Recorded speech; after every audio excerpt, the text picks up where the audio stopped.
Barbe bleue. Il y a un homme qui a de belles maisons en ville et à la campagne, de la vaisselle en or, une grande piscine et des voitures de luxe. Malheureusement, cet homme a la barbe bleue. Cela le rend si laid et si terrible que tout le monde a peur de lui. Il veut se marier, mais aucune femme ne veut épouser un homme qui a la barbe bleue. Ce qui les dégoûte encore davantage, c'est qu'il a déjà épousé plusieurs femmes et qu'on ne sait pas ce qu'elles sont devenues. Barbe bleue décide d'organiser une grande fête en invitant toutes les femmes du village. Il leur montre ses maisons, sa grande piscine et ses voitures de luxe. Finalement, il trouve une femme qui accepte de l'épouser. Au bout d'un mois, Barbe Bleue dit à sa femme qu'il est obligé de faire un voyage d'affaires de 6 semaines au moins. Il lui dit de bien s'amuser pendant son absence, de faire venir ses amis et de profiter de la piscine. Voilà, dit-il, les clés de la maison. Voilà celles de mes coffres-forts, où se trouvent mon or et mon argent, celles des chambres et celles des voitures de luxe. Et cette petite clé, qu'est-ce que c'est? C'est la clé de la pièce sous l'escalier. Tu peux aller partout, sauf dans cette pièce. Je t'interdis de l'ouvrir. Sinon, gare à toi. Les voisines et les bonnes amies n'attendent pas qu'on les invite pour aller chez la jeune mariée, tellement elles ont hâte de voir toutes les richesses de sa maison. Elles n'osent pas y venir pendant que le mari est là, à cause de sa barbe bleue qui leur fait peur. Mais, maintenant qu'il est parti, elles sautent dans la piscine et prennent des photos dans les voitures de luxe. Elles sont jalouses de leur ami qui vit dans le luxe. Mais la jeune mariée pense à autre chose.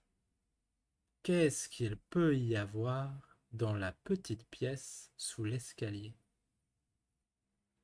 Sa curiosité est trop forte. Elle s'éloigne pendant que ses amis ne regardent pas. Arrivée à la porte, elle s'arrête quelque temps, pensant à l'interdiction de son mari et au malheur qui pourrait arriver. Mais la tentation est trop forte. Elle prend donc la petite clé et ouvre en tremblant la porte de la petite pièce. Horreur! Le plancher est couvert de sang caillé, et dans ce sang se reflètent les corps de plusieurs femmes mortes attachées le long des murs. Ce sont toutes les femmes que Barbe Bleue a épousées, et elles n'ont plus de tête. Elle pense mourir de peur, et la clé qu'elle vient de retirer de la serrure lui tombe de la main. Après avoir un peu retrouvé ses esprits, elle ramasse la clé, referme la porte et monte dans sa chambre pour se remettre un peu. Elle remarque que la clé est tachée de sang et elle l'essuie 2 ou 3 fois. Le sang ne part pas. Elle a beau la laver, et même la frotter avec du sable, il y a toujours du sang. Car la clé est magique, et il n'y a pas moyen de la nettoyer complètement. Le lendemain, Barbe-Bleue revient de son voyage en avance. Il lui demande les clés. Pourquoi la petite clé n'est-elle pas avec les autres? Oh, j'ai dû l'oublier dans la chambre. Est-ce que tu peux aller la chercher? Oui. Alors, je ne la trouve pas. Peut-être dans mon sac? Alors, je ne la trouve pas. Peut-être dans la piscine? Après avoir trouvé plusieurs excuses, la jeune mariée n'a plus le choix. Elle doit donner la clé. Pourquoi y a-t-il du sang sur cette clé? Je n'en sais rien. Tu ne sais pas. Je le sais bien, moi. Tu es entré dans la petite pièce sous l'escalier. Eh bien, tu vas rejoindre mes ex-femmes. Elle se jette aux pieds de son mari en pleurant et lui demande pardon. Mais Barbe-Bleue a le cœur plus dur qu'un rocher. Il faut mourir, ma chérie, lui dit-il, et tout de suite. Puisqu'il faut mourir, répondit-elle, en le regardant les yeux baignés de larmes, donnez-moi un peu de temps pour prier Dieu. Je vous donne une demi-heure, mais pas un moment de plus. Lorsqu'elle est seule, elle appelle sa sœur Anne et lui dit: Ma sœur Anne, est-ce que tu as des nouvelles de mes frères? Ils m'ont promis de venir me voir aujourd'hui. Dis-leur de se dépêcher. Ils ne répondent pas.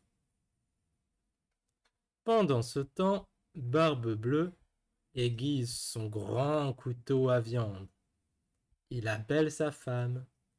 Descends vite, ma chérie. Encore un moment, s'il te plaît. Aussitôt, elle appelle sa sœur. Anne, ma sœur Anne, ne vois-tu rien venir? Je ne vois rien que le soleil qui poudroie et l'herbe qui verdoie.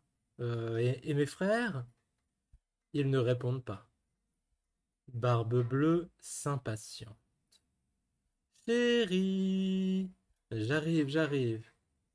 Anne, dis-leur que c'est urgent. Mais Barbe-Bleue ne veut plus attendre. Il monte dans la chambre. La pauvre femme se jette à ses pieds. Cela ne sert à rien, dit Barbe-Bleue. Il faut mourir.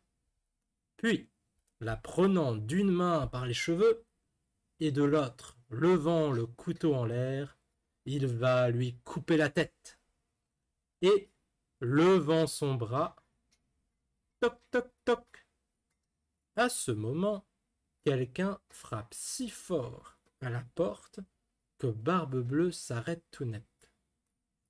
On ouvre et aussitôt, on voit entrer deux personnes qui courent droit vers Barbe-Bleue. Il reconnaît les frères de sa femme, l'un policier et l'autre membre du GIGN, de sorte qu'il s'enfuit aussitôt pour se sauver.